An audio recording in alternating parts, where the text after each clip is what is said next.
What's up, y'all? Big Snoop D-O double G. I want to welcome y'all to my house, the dog house.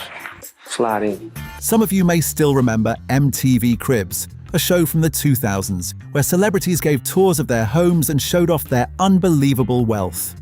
As viewers, you got to admire gold faucets, absurdly large car collections, private movie theaters, and every other kind of luxury imaginable. And for the very first time, you got a glimpse of how lavishly superstars lived. But all of that was almost 20 years ago now. And not only have the lives of those celebrities changed since then, but the houses that were once considered the ultimate standard a few decades ago have in some cases now fallen completely into ruin. That is exactly why, in this video, we are going to take a look at celebrity mansions like these, which today are so badly wrecked that nobody wants to buy them anymore, or even step inside. The contrast between then and now is going to shock you completely. And we are starting right away with an estate in Southington, Ohio, that feels like a symbol of the meteoric rise and brutal downfall of a sports giant, Mike Tyson's mansion. After Mike Tyson became the youngest heavyweight boxing world champion in history in 1986, at just 20 years old, it initially seemed like everything was only going up from there. He poured his millions into a more than extravagant lifestyle, and that was reflected in his estate as well. Inside the unbelievable 2,500 square meter mansion, many of the enormous rooms were lined wall to wall with zebra and tiger skin carpets. Others were made entirely of the finest marble. In the master bathroom, fitted with gold-plated fixtures, there was a gigantic jacuzzi overlooking the sprawling estate.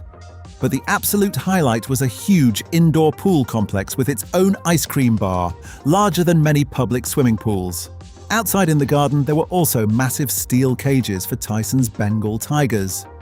Yes, back then, the boxer really did keep several tigers on the property, each with a price tag of $700,000, and they alone cost tens of thousands of dollars a month to maintain.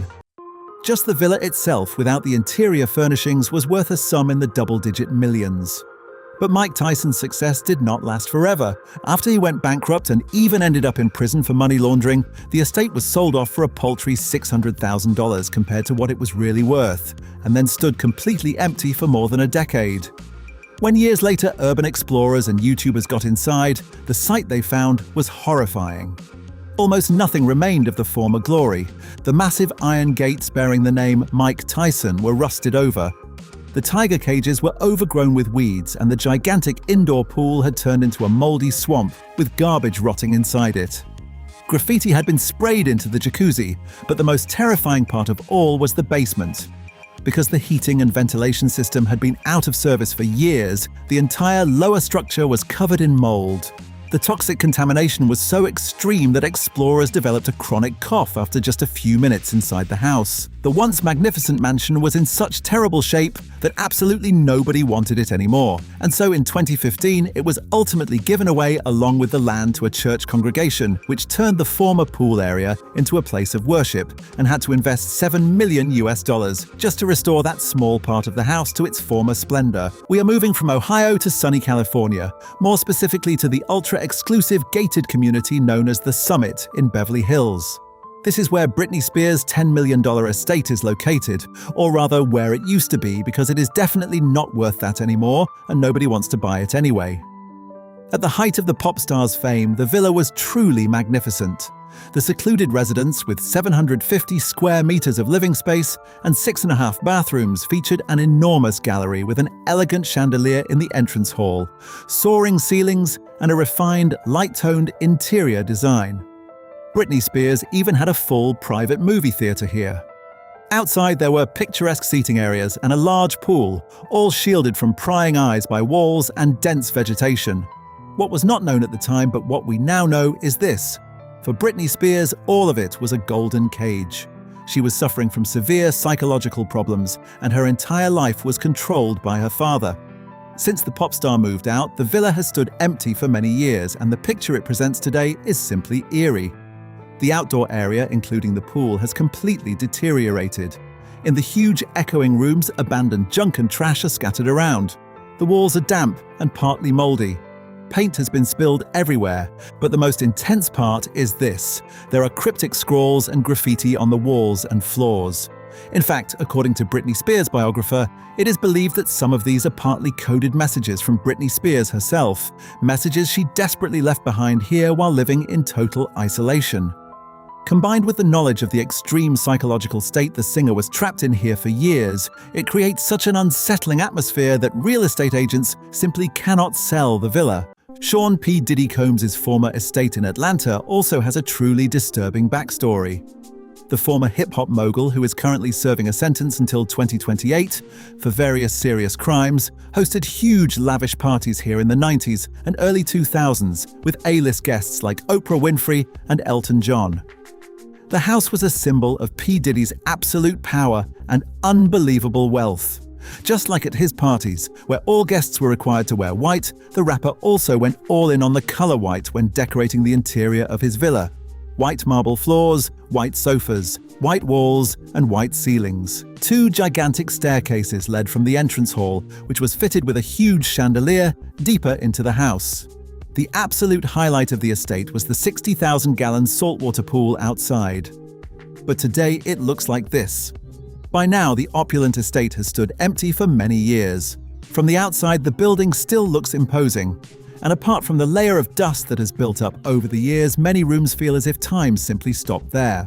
The entrance hall still shines with the old splendor of the chandelier. In the kitchen, for example, all the appliances are still there, and even the electricity still works in the villa, as a look inside the gigantic empty refrigerator shows. Elsewhere, though, the decay is obvious even inside. Broken stair railings lie on the floor, cables hang loose from the ceilings, and many rooms are missing walls. It seems P. Diddy was in the middle of renovating the place when he suddenly left the villa. But what is really eerie is a room in the basement whose existence had not been known before and which was discovered by an urban explorer last year. And it is directly connected to the serious allegations against P. Diddy and his secret parties. The basement room is hidden underground opposite a boiler room, but what makes it so unsettling, you can see here. Guys, I don't even know what I just walked into. This red room in here. Oh my god, I'm gonna flip the camera around so you guys can see, because just behind me, it's just like a little heater room. It's just like a little extra room. But wait till you see this. Oh my god. What is this? What is this room? Like, guys, look at this room. It's a circle with all red, just a red circle of like furniture and like cloths hanging down. This is the craziest thing I've ever seen. Look how dark it is in here. There were 2 flashlights going and a camera light. Next, we move on to an estate whose over-the-top architecture is a perfect match for its owner, a man who built his fortune by portraying completely unhinged, eccentric characters. We are talking about Johnny Depp's estate in Hampshire, England. The American actor, who owns several magnificent villas, secretly purchased the land around 2004 in order to build a mansion where he could quietly retreat from the chaos of Hollywood. Among the plans were 12 bedrooms, 17 bathrooms, 7 kitchens, and a movie theater with 34 seats.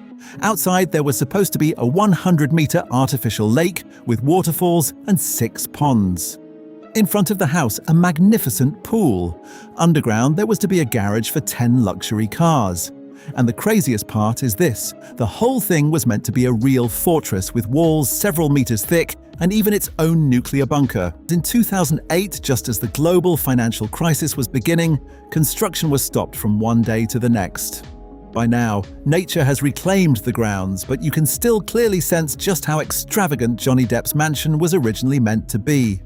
You can enter the building through an underground escape tunnel, and even though everything inside is still in a raw, unfinished state, the sheer size of the rooms is impressive.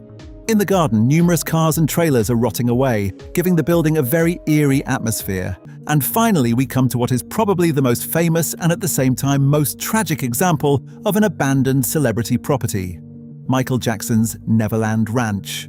Neverland Ranch was not a house, but a private amusement park spread across an unbelievable 1,000 hectares, where the musician spent most of his career and where Michael Jackson wanted something that had once been denied to him: the chance to relive the childhood he never really had.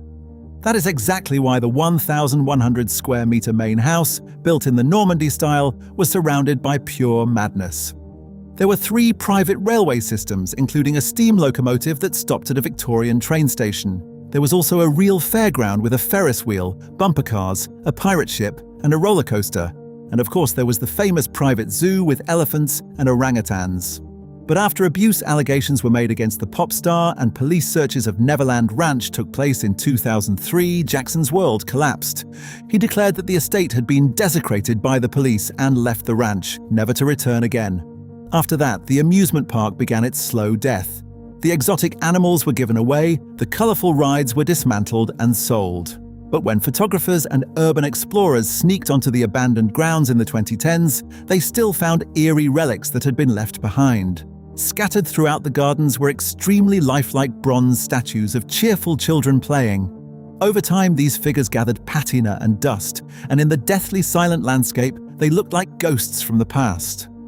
For many years, nobody wanted to buy the former Neverland Ranch. It was considered unsellable. The gigantic estate, which had already been offered for a very cheap $100 million, was ultimately sold in 2020 for just $22 million to a US billionaire who sees the whole thing merely as a land investment. If you enjoyed the video, leave a like and subscribe. Thanks for watching, and see you next time.